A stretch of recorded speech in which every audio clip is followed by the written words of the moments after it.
नमस्कार. लीनाचे स्वयंपाकघरमध्ये मी लीना आपलं स्वागत करते.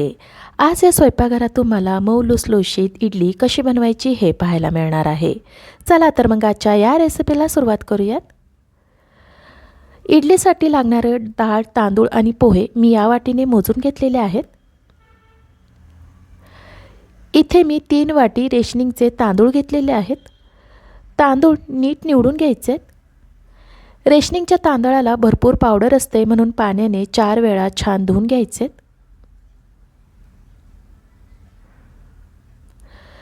तांदूळ आपले छान धुवून झाल्यावर पाण्यामध्ये ठेवून ते 10 ते 12 तास भिजत ठेवायचे आहेत.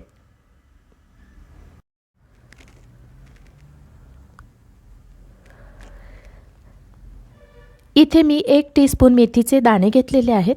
मेथीचे दाणे सुद्धा आपण सेपरेट भिजत घालणार आहोत.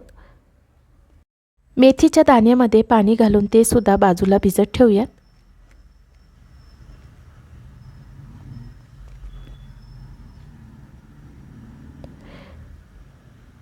एक वाटी उडदाची डाळ घेतलेली आहे. डाळ निवडून घ्यायचे. डाळ निवडून झाल्यानंतर ती 3 ते 4 वेळा पाण्याने धुवून घ्यायचे. डाळीमध्ये पाणी घालून ती सुद्धा बाजूला भिजत ठेवूयात.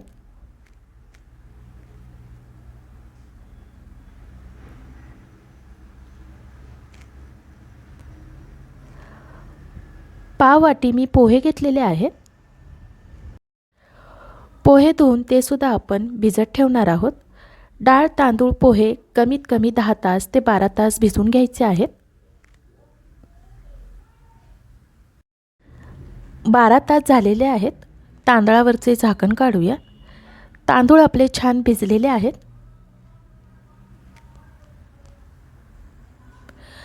तांदळामधले पाणी निथळून मिक्सरच्या भांड्यामध्ये घालून रवाळ वाटून घ्यायचे.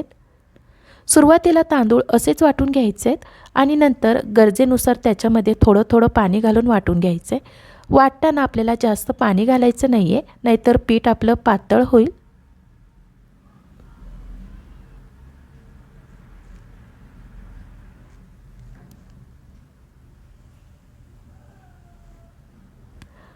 वाटून झाल्यानंतर हे तांदळाचं पीठ एका स्टीलच्या डब्यामध्ये काढायचं आहे.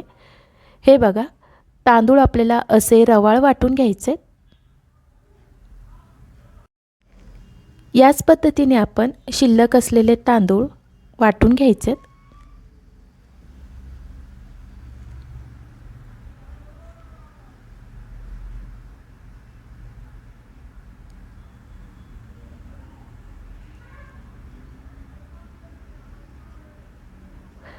तांदळाच्या शेवटच्या घाण्याला पोह्यातील पाणी काढून ते सुद्धा तांदळासोबत वाटून घ्यायचे.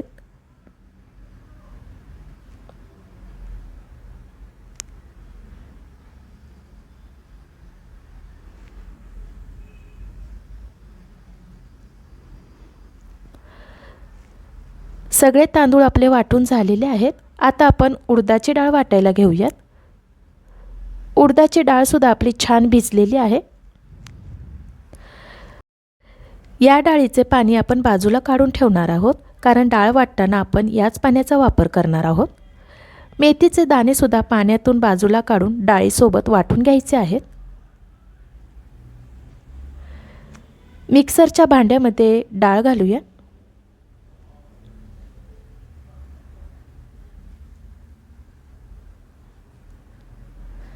मेथीचे दाणे घालूयात. सुरुवातीला आपण असंच फिरून घ्यायचं आहे. थोडंसं वाटून झाल्यानंतर डाळीतलं बाजूला काढलेलं पाणी याच्यामध्ये घालूया आणि डाळ रवाळ वाटून घेऊयात.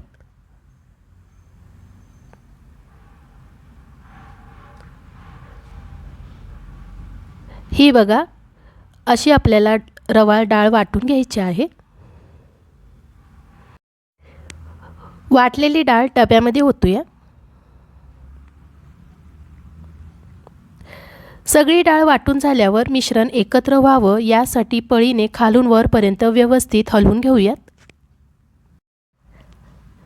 10 ते 12 मिनिटे हलवून झाल्यावर मिश्रण पांढरशुभ्र दिसेल.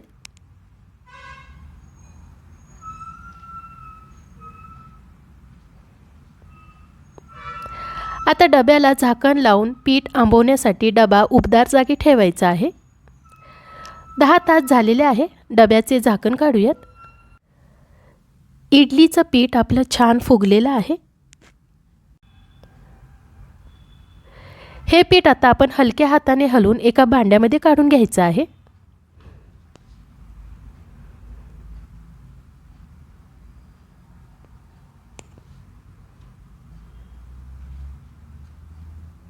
पीठ थोडं दाट वाटत आहे म्हणून थोडंसं पाणी घालूयात. चवीनुसार मीठ घालूया. हलक्या हाताने मिक्स करून घेऊयात.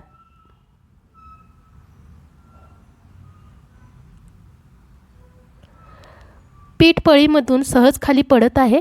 आपलं इडली काढण्यासाठी पीठ तयार झालेलं आहे. इडलीच्या साच्याला व्यवस्थित तेल लावून घेऊयात. तेल लावून झाल्यावर पीठ साच्यामध्ये ओतूया.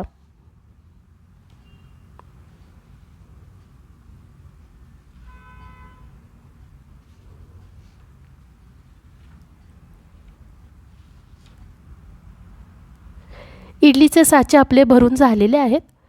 अगोदरच इडली पात्रात पाणी उकळायला ठेवलेलं होतं.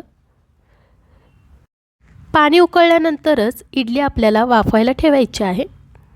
आता याच्यावर झाकण ठेवून 10 ते 12 मिनिटे गॅसच्या मोठ्या आचेवर इडल्या वाफवून घेऊयात. 15 मिनिटे झालेली आहेत. झाकण काढूया. थोडासा पाण्याचा हात घेऊन इडली वाफवली आहे का नाही ते बघूयात. मिश्रण आपल्या हाताला चिटकलेलं नाही आहे, याचा अर्थ इडल्या आपल्या छान वाफून झालेल्या आहेत. इडलीचा साचा बाहेर काढून पूर्ण थंड झाल्यावर इडल्या चमच्याच्या साहाय्याने काढून घेऊयात.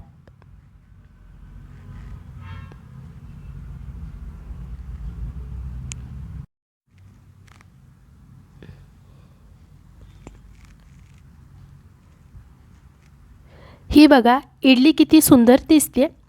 डाळ तांदूळ व्यवस्थित भिजवून नीट आंबवलं गेलं की इडली छान मऊ लुसलुशीत आणि जाळीदार होते.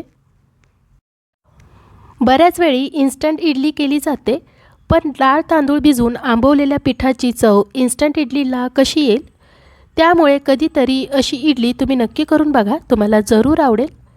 मऊ लुसलुशीत इडली सांबर आणि खोबऱ्याच्या चटणीसोबत खाण्यासाठी तयार झालेली आहे.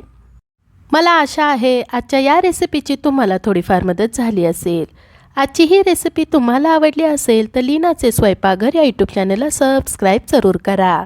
धन्यवाद.